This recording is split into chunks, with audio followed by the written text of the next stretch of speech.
nosso último estudo em Efésios, um capítulo por dia.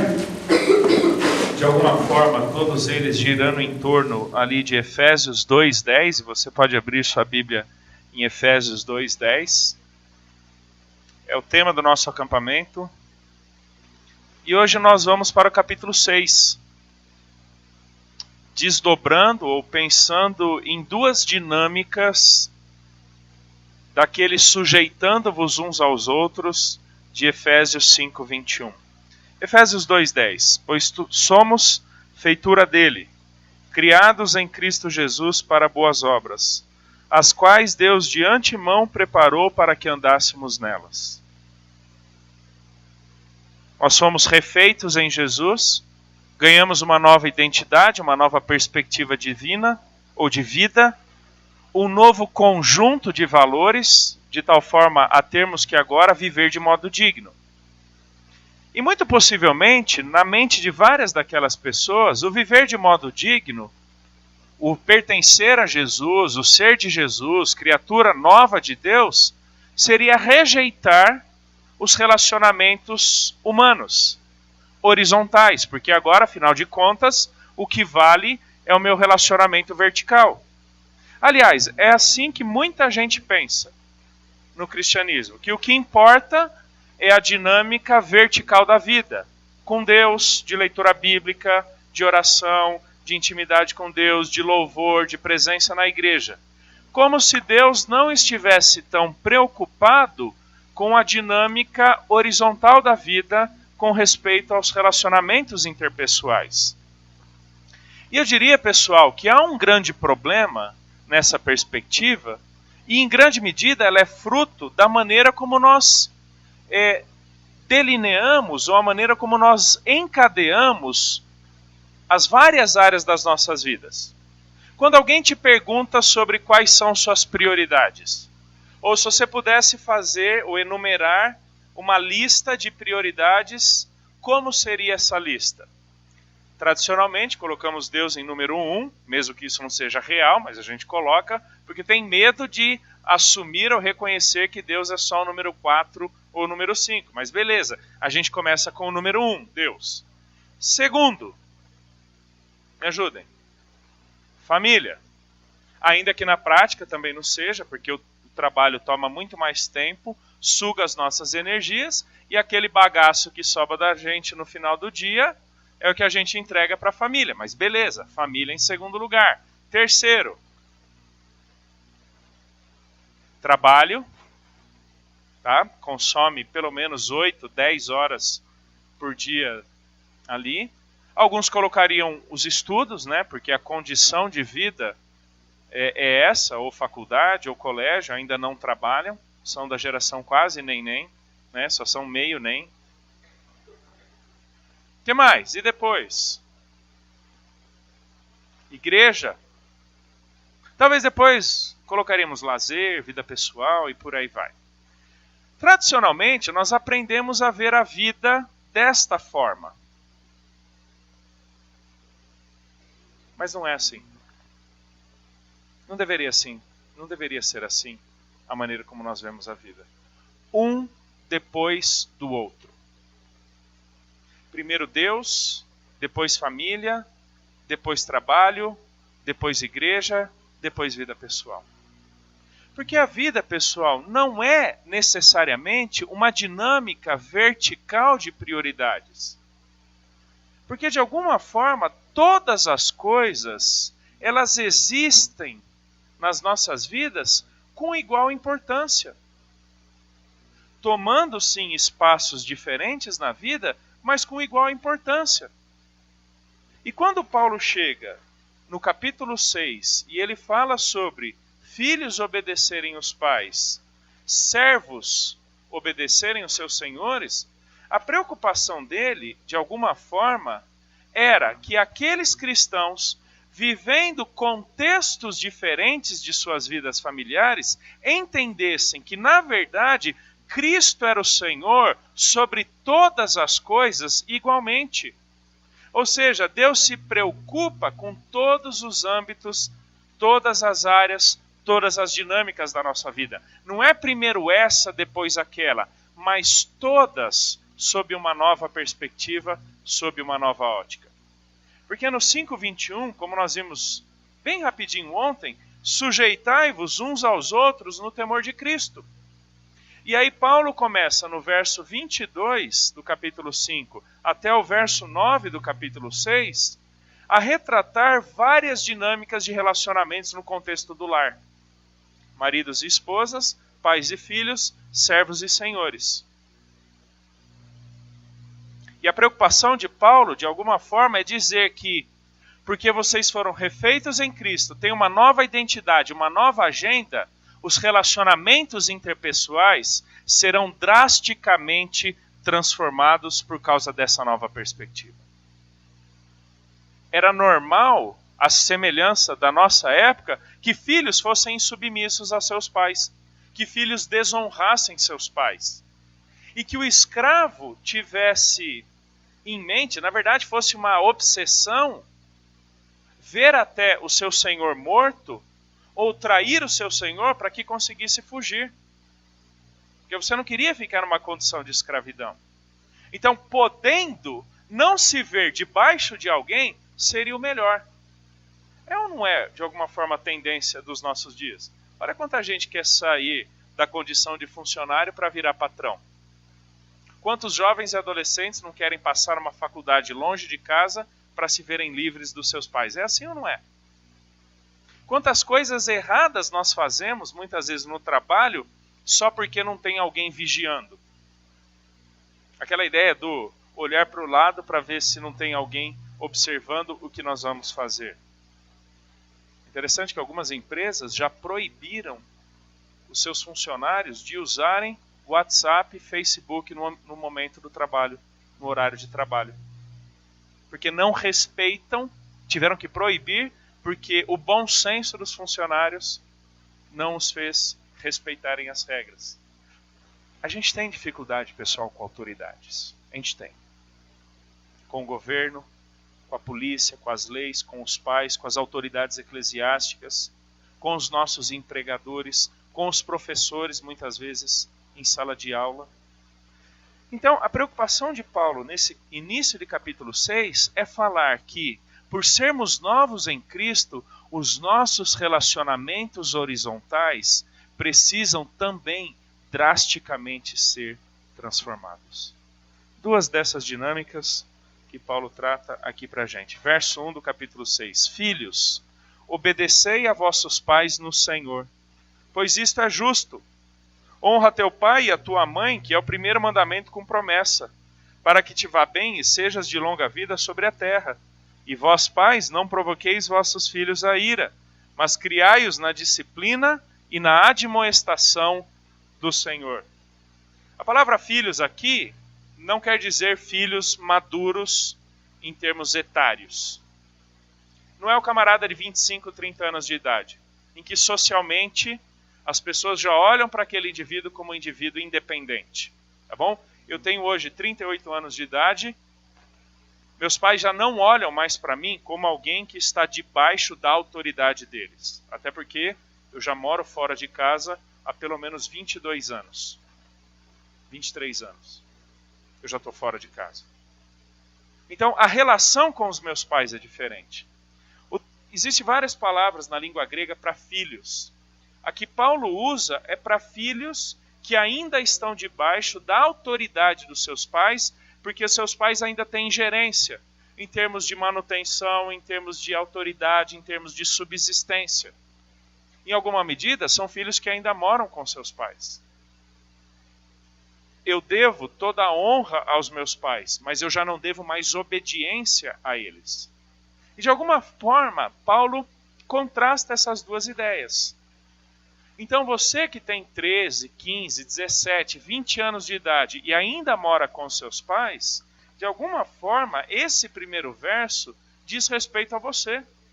Porque você deve obediência. E é interessante que Paulo fala, obedecei a vossos pais no Senhor, porque isso é justo. Como que dizendo, essa é a vontade de Deus. Agora, existem algumas condicionais aqui. Primeiramente, no Senhor. Naquilo que diz respeito a palavra de Deus. Obviamente, naquilo que implica um desrespeito a Deus, naquilo que implica em burlar ou ferir ordens de Deus, nós certamente não estamos debaixo da autoridade dos nossos pais, nem de qualquer governo humano.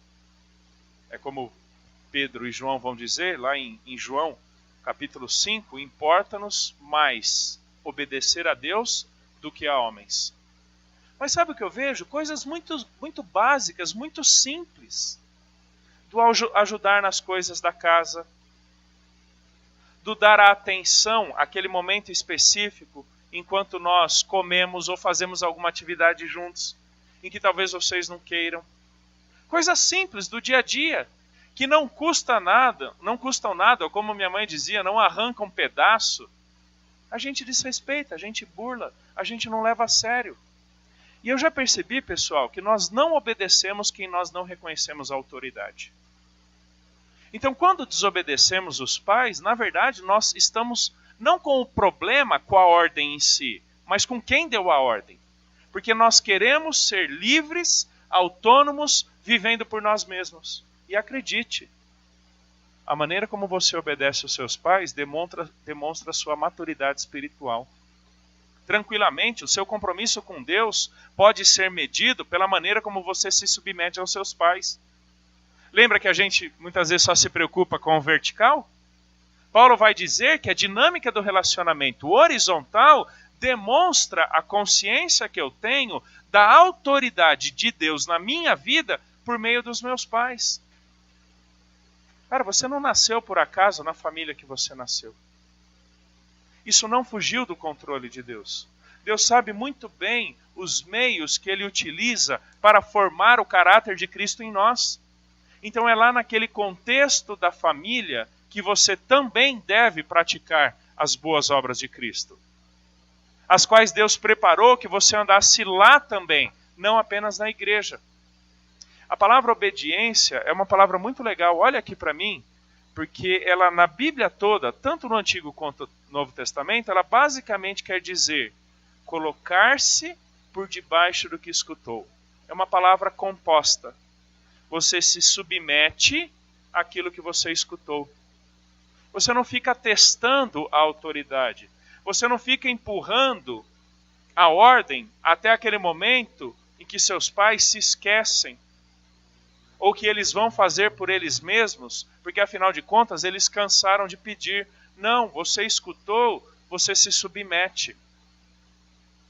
No contexto aqui de Efésios, por causa da consciência de antes de estar se submetendo aos seus pais, na verdade você está se submetendo ao Senhor. É como se nossos relacionamentos horizontais demonstrassem a consciência de um relacionamento vertical que temos com Deus. Mas galera, nem sempre a gente pensa assim. A gente acha que o que vale para Deus é aquilo que fazemos na igreja. É aquilo que fazemos quando estamos com a Bíblia aberta, ou com o joelho no chão, orando, ou com a mão levantada cantando. Não. Para Deus, a postura na família é igualmente importante, ao ponto de Paulo citar Êxodo capítulo 20, sobre o honra teu pai e tua mãe como o primeiro mandamento com promessa. Deixa eu fazer agora uma distinção. Como eu falei, eu já não moro mais na casa dos meus pais há quase 20 anos. Eu não devo mais obedecê-los, mas eu devo honrá-los. E a ideia de honra é respeito. É olhar para eles como aqueles que me sustentaram, me guardaram, me protegeram. Meus pais cometeram erros? Certamente. Porque também são pecadores. E hoje, eu devo respeito, eu devo honrá-los, cuidar bem deles. Lembro da minha infância, a gente morava numa cidade bem de interior, tipo 20 mil habitantes. E tinha, sempre que nós íamos para a zona rural, na verdade quase toda a cidade era zona rural, mas quando a gente ia para uma chácara, nós passávamos na frente de um asilo, lar de idosos, lar de velhinhos. E sempre que passávamos lá, meu pai virava para os 4 filhos, nós somos em 4 irmãos, e todo comovido dizia: filhos, aqui é o lugar onde os filhos colocam os pais quando eles são bem velhos. E eles nunca mais vêm visitar os pais. Aquilo quebrava o nosso coração, né? E meu pai falava meio emocionado assim, até para botar um peso, né? Depois de várias vezes, passando no mesmo lugar, meu pai dizendo: olha, filho, vocês lembram? Aqui é o lar dos velhos, onde os filhos colocam seus pais e nunca mais vêm visitá-los. A minha irmã mais velha vira e fala: papai, fica tranquilo, a gente vai visitar vocês. Honra, respeito na velhice. É interessante que no contexto bíblico era responsabilidade dos filhos cuidarem dos pais na velhice. Era. Cuidar da saúde, cuidar das finanças. Eu e Juliana já conversamos. Se em algum momento acontecer alguma fatalidade com alguns dos nossos pais, nós prontamente nos disporemos a trazê-los para a nossa casa. Vai ser difícil? Vai mudar a dinâmica da vida? Certamente vai. Vai ser um problema, um estorvo em muitos contextos? Vai. Mas isso é minha responsabilidade, porque isso demonstra a minha honra para com eles. Podem ter feito coisas erradas com a gente? Podem, como eventualmente eu posso fazer com os meus filhos. Eu não estou isento de erros, por mais que eu queira acertar. Eu ainda carrego um pecado dentro de mim. Mas, pessoal, obediência e honra. Eu vejo muitas vezes relacionamentos familiares quebrados. Afinal de contas, vocês são jovens. Vocês querem conquistar o mundo. Meio tipo Pink e o Cérebro, sabe? Vocês querem gastar energia. Vocês querem trabalhar, vocês querem fazer isso, fazer aquilo, e se esquecem de demonstrar carinho. Esquecem eventualmente de pedir perdão. Fazem coisas erradas e não pedem perdão. Não expressam amor, não verbalizam amor. Cuidado, preocupação. Eu sei que você chega cansado no final do seu dia, igualmente aos seus pais. Igualzinho. Aquela ajuda dentro de casa demonstra obediência, demonstra honra. Lembre-se, o nosso relacionamento com Deus pode ser medido pela maneira como respeitamos as pessoas horizontalmente. Filhos, obedeçam seus pais. Filhos, honrem seus pais. Paulo cita até para que se prolonguem os vossos dias, né, para que te vá bem e sejas de longa vida sobre a terra. Isso daqui era o contexto de Israel no Antigo Testamento, em que a presença do povo na terra de Canaã, a terra prometida, dependia da obediência à lei de Moisés.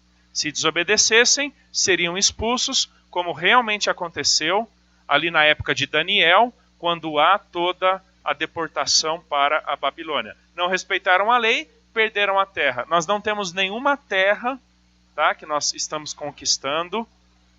Não existe nenhuma propriedade de terra prometida para a gente. Mas esse verso fala sobre qualidade de vida. A qualidade da nossa vida é definida, inclusive, pela maneira como nós tratamos os nossos pais. Você acredita nisso? Quando contamos com a bênção, quando contamos com o cuidado, o favor de Deus a nosso respeito, porque respeitamos as autoridades que Deus colocou. A contrapartida é: pais, não irritem ou não produzam a ira, não provoquem vossos filhos a ira, mas criai-os na disciplina e na admoestação do Senhor. Já tive algumas circunstâncias que falei para os meus filhos: filhos, já decoramos esse texto com eles, obedeçam os vossos pais no Senhor, porque isso é justo. Imediatamente depois, um deles disse: pai, não provoque seus filhos a ira. Cara, eu sou mestre do mal. Eu sei provocar. Eu sei. E eles sabem disso. Eu sei irritar. Nunca joguei videogame para perder. Não porque eu seja competitivo, mas eu falo porque eu quero ensinar que a vida é dura, cara. O mundo é selvagem, o mundo não vai te deixar ganhar, não. Então aqui no videogame vocês não vão ganhar também. No futebol, aquele negócio de fazer corpo mole para deixar fazer gol. Não, porque lá no campo ninguém vai deixar você fazer gol. Então aqui também não vai. Só que eu vejo que às vezes eu desestimulei. Às vezes eu fui mais pesado do que eu deveria. Tanto é que quando eles faziam gol ou ganhavam no videogame, eu sou péssimo. Você deixou, pai? Eu falei, cara, você me conhece, é claro que eu não deixei. Você ganhou porque você é bom. Você vai vencer na vida. Tá? Sabe aquele equilíbrio? De eu não pesar a mão. Isso eu estou falando para os pais aqui. E para vocês que um dia serão pais. Acredite, nós temos a tendência de reproduzir nos nossos filhos aquilo que os nossos pais fizeram com a gente. Comece, você que ainda nem é casado, você que nem namora, mas comece a formular os seus conceitos de família, de que na verdade Deus te permite ter filhos para você ajudá-los a caminharem com Deus. Deus te deu eles de presente para que você os devolva para Deus. Agora eu vou falar mais para os pais, nós não formamos os nossos filhos para a faculdade. Nós não preparamos os nossos filhos para o mercado de trabalho. Nós não engordamos uma conta bancária para que eles tenham um futuro seguro. Nós os encaminhamos para Deus, porque independente do que venham a ser, que eles sejam tementes a Deus, criados nos caminhos do Senhor, e então tenham condições de tomar decisões corretas. E eu vou ter que tomar todo cuidado para não pesar a mão, não desmotivá-los, de tal forma a se desinteressarem. Eu tenho um senso de justiça muito apurado, e eu diria que isso não é necessariamente bom. Porque às vezes eu quero ser mais justo do que Deus é, mais justo do que a Bíblia é. Como eu falo, às vezes eu quero ver sangue, cara. Faca na caveira, sabe? Está errado. Eu não posso exigir mais deles do que a Bíblia exige. E eles não podem fazer as coisas só porque eu disse, mas por causa do temor deles a Deus, por causa do respeito deles à palavra de Deus. Então eu também vou ter que reconhecer que eles estão num processo de crescimento. Talvez um dos maiores erros que eu cometi e eventualmente cometo na educação deles é me esquecer que eles não têm a mesma maturidade que eu. Que eles não têm a mesma idade que eu. E às vezes por exigir demais, posso acabar desmotivando-os.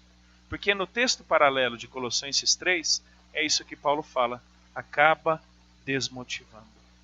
Isso é uma dinâmica conjunta entre pais e filhos.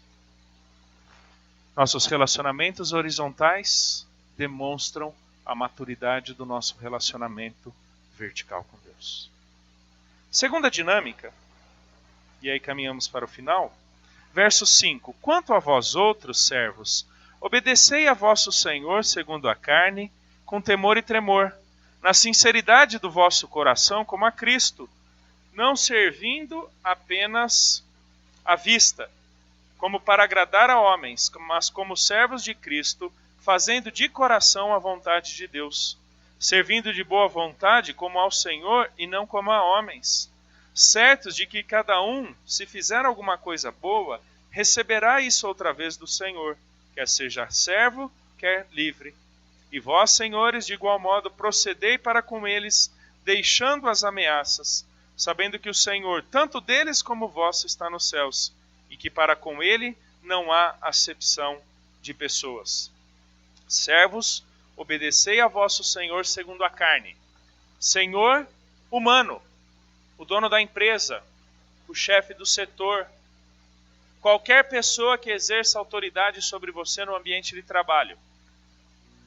E preste atenção que Paulo não está necessariamente dizendo apenas os senhores cristãos. Ele não está dizendo isso. O que ele vai condicionar é o seguinte: com sinceridade do vosso coração, como a Cristo. Verso 6, não à vista para agradar homens, mas como servos de Cristo. Preste atenção como é que Paulo está encadeando essa dinâmica de submissão no trabalho. Nós, normalmente, quando pensamos no trabalho, olhamos para a pessoa que está imediatamente acima de nós. No local que eu trabalho, eu tenho um diretor regional. Ele é o meu superior imediato. O que Paulo vai dizer é que antes de eu estar servindo o meu diretor regional, eu, na verdade, estou servindo a Cristo. Porque ele é o meu imediato. E que o propósito último do meu trabalho não é agradar o meu regional, mas é agradar aquele que está por trás de todas as coisas que acontecem, que é Cristo Jesus.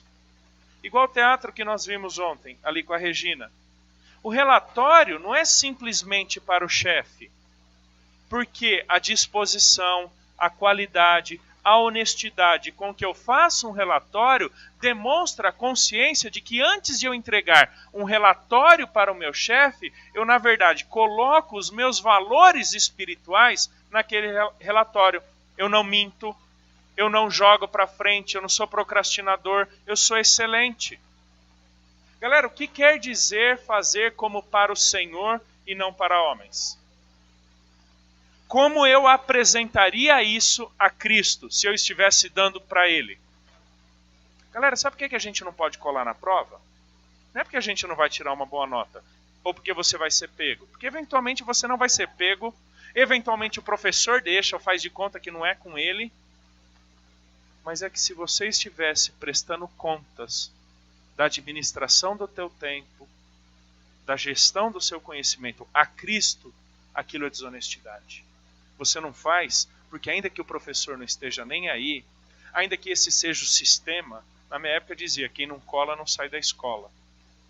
Ainda que esse seja o padrão, esse não é o padrão de Cristo, porque é a Ele que nós estamos servindo. Deixa eu voltar àquela ideia da dinâmica linear. Primeiro Deus, depois família, depois isso, depois aquilo. Deixa eu ilustrar para vocês da seguinte forma. Nós tradicionalmente pensamos na vida como um grande armário cheio de gavetas. Acompanha comigo aí essa ideia. Eu tenho a gaveta de Deus, eu tenho a gaveta do trabalho, eu tenho a gaveta da família, eu tenho a gaveta do lazer, eu tenho a gaveta da vida pessoal, eu tenho a gaveta do mundo virtual, eu tenho várias gavetas. Então, quando eu estou no trabalho, eu abro a gaveta do trabalho e vivo tudo que aquela gaveta tem a me proporcionar. Correr atrás do dinheiro, do sucesso, da fama, e por aí vai. Terminou meu trabalho, eu fecho a gaveta do trabalho e abro a gaveta da família. E eu vou viver tudo que aquela gavetinha tem a me proporcionar. Tempo na minha casa, tempo com a minha esposa, com os meus filhos, você com seus pais e por aí vai. Acabou o tempo da família? Eu fecho, agora é meu tempo de lazer. Cara, agora ninguém vai atrapalhar, ninguém vai me atormentar, porque agora eu quero curtir. Eu mereço. Trabalhei igual um louco. Então eu vou viver o meu lazer por mim mesmo. E tem a gavetinha de Deus, ou a gavetinha do cristianismo. Que para nós pode ser no final de semana, pode ser naqueles 15 minutos de tempo devocional, lendo a Bíblia e orando. Quando acaba aquele momento, a gente fecha a gaveta e vai para a próxima. É assim que nós normalmente trabalhamos a vida. Porque é assim que nós ranqueamos as áreas da vida. Primeiro Deus, depois isso, depois aquilo e aquele outro. Agora, na maneira como Paulo está falando aqui, na dinâmica marido e esposa, pais e filhos, servos e senhores, não é linearmente como numa pirâmide, um depois do outro, mas tudo conjuntamente sob a ótica do cristianismo. É um armário que não tem gavetas, onde todas as coisas são igualmente importantes quando vividas pela ótica do cristianismo. Embora eu esteja no meu trabalho, embora eu esteja na escola, embora eu esteja na família, pouco importa o momento ou o ambiente que eu estou vivendo, porque na verdade eu só viverei bem e aproveitarei bem isso se vivido pela ótica do quê? Do cristianismo. Onde os valores de Deus, os valores bíblicos, é que determinam como eu vivo e o que eu faço nesse ambiente. Tem gente que pede licença para Deus e vai para o trabalho, como eu citei o caso daquela estudante de direito, dou a minha opinião como advogada ou como cristã? Para muitos cristãos existe a ética bíblica e a ética do trabalho, porque se ele não seguir a ética da empresa, ele é mandado embora. Um conhecido nosso foi mandado embora do emprego, um jovem, acho que 19, 20 anos na época, foi mandado embora de uma empresa de segurança de valores, motivo, era honesto demais. Cristão ele. Honesto demais para a empresa. Olha que legal, cara. Legal você estar desempregado? Não. Mas o motivo do desemprego é que você é honesto. Ele entendeu que, embora numa empresa, não tem uma ética própria a empresa. É, na verdade, os valores do reino, a vida digna de Cristo, influenciando ali o emprego. Então, todas as coisas, não em gavetinhas separadas, mas todas elas vividas pela ótica do cristianismo. É por isso que Paulo fala, não buscando agradar homens, mas como servos de Cristo, fazendo de coração a vontade de Deus. Qual é a vontade de Deus para mim ali no trabalho? Qual é a vontade de Deus para mim ali na escola? Qual é a vontade de Deus ali em casa? Lembra que eu citei ontem a expressão corandeu? Corandeu quer dizer diante da face de Deus. Olha a nossa linguagem evangélica. Muitas vezes, seja em música ou em oração. Deus, entrando agora em tua presença. Pergunta, estávamos na presença de quem antes de entrar na de Deus?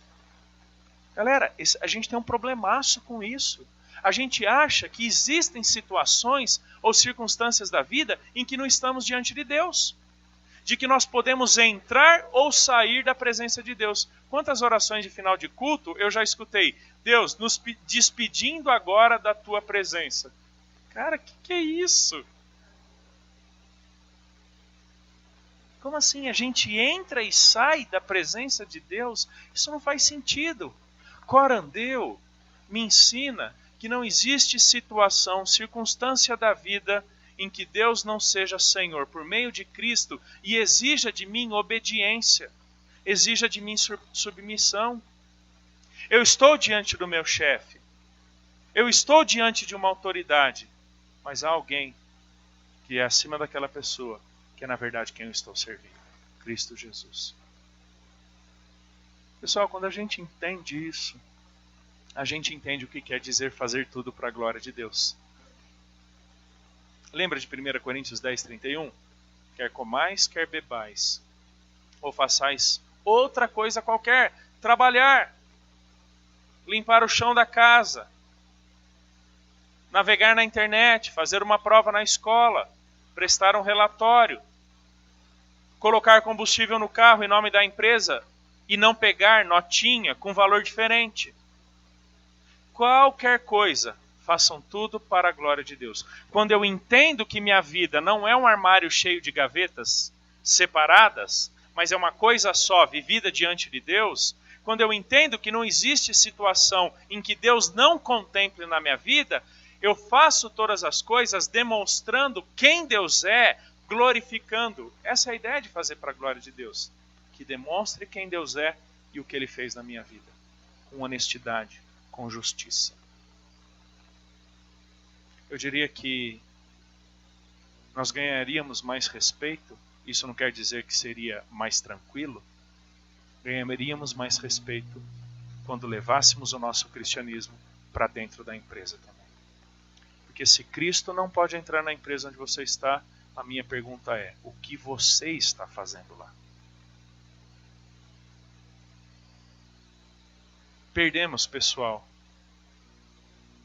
Perdemos oportunidades quando queremos viver uma situação pelos nossos próprios valores. Lembre-se, nossos relacionamentos horizontais demonstram a qualidade do nosso relacionamento vertical. Pais e filhos, filhos e pais, servos e senhores, senhores e servos. E vocês que são chefes, de repente, onde vocês estão? Verso 9, vós, senhores, de igual modo procedei para com eles, deixando as ameaças. Na verdade, nós temos que incentivar, nós temos que motivar, nós temos que testemunhar a essas pessoas a mesma doação que Cristo teve por nós na cruz. Cristo é o modelo. Assim como Ele se deu por nós, deveríamos também nós nos darmos pelas pessoas. Não ficar ameaçando, não ficar esfolando. Você que é patrão, você que é chefe, não esfolar os seus subordinados. Pelo contrário, incentivá-los para que por meio da sua vida, Cristo, o amor de Cristo, a doação de Cristo, sejam testemunhados. Ok, pessoal? Fechou? Corandeu. Vida diante da face de Deus. Em casa e no trabalho. Quero orar com vocês. Com isso, da minha parte, encerramos. Já sairemos imediatamente após o almoço, por causa de alguns compromissos ainda hoje, ali com o seminário. Tá bom? Que Deus abençoe a todos. Pai, obrigado pelo tempo juntos.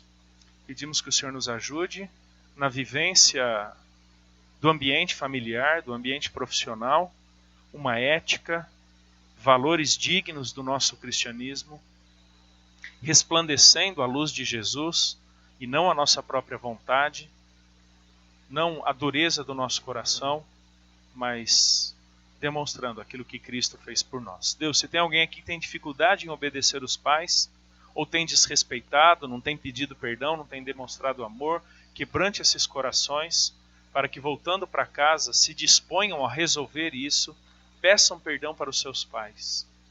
Se tem pais aqui que têm desmotivado ou pesado a mão demais sobre seus filhos, traga-os à consciência para que sejam motivadores da santidade dos seus filhos. E Deus, que nos ambientes de trabalho em que frequentamos, que testemunhemos, que antes de fazermos as coisas para a empresa ou para pessoas, as fazemos corretamente porque entendemos que servimos a Cristo. Oramos assim em nome de Jesus.